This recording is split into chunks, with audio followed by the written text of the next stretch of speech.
My name is Michael Herf with Arizona Roofers, conducting a repair test for Raul Gonzalez. We're his chosen contractor for the job. I will be removing this shingle right here and replacing it with this architectural shingle, same dimensions. To remove this, I'll have to unfasten the nails above it. So these nails up here, along with these nails, so I'll be separating these 3 shingles so I can get the nails out and then reinstall the new shingle. All right, let's get started.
As I was just removing those nails, we had cracking right here and right here along this shingle.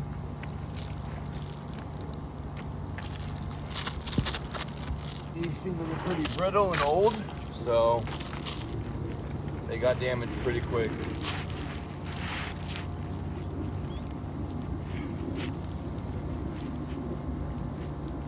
All right.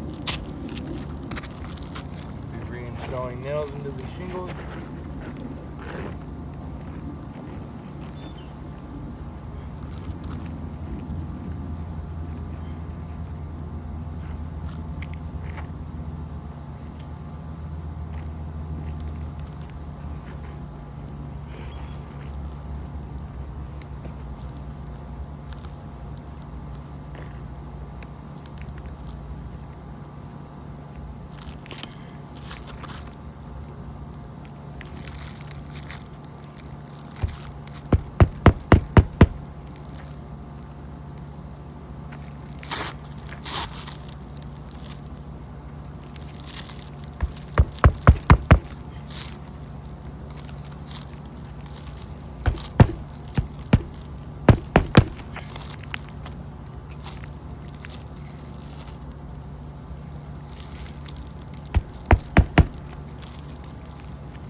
right, shingle is installed. As you can see right here, lifting it up, it creased the shingle right here. And the shingle above it completely got creased all the way across, and a bunch of granulosa as well. You can see where it creased right in the center of the shingle. This one more creasing up here at the top, along with over here. That's just for me trying to fasten the nails in, creasing as well right here. So with this, I mean, you would have damages along all the shingles that are around the one you're trying to repair. So if you did any other spots on the roof, you're gonna damage the shingles that are around it trying to replace this shingle, because these shingles are old and brittle. So you're gonna have major creasing, major granulosa. It will deplete the integrity of the shingle by a lot. So with this, I would say this is a failed repair test. You will damage, even the flaps are completely separated, as you can see. So I don't think that one is, no. But this one did, because I was, trying to install this one. So with this, I'd say this is a failed repair test. You won't be able to repair anything without damaging the shingles around it. So failed repair test. And yeah, all right. Thank you for your time.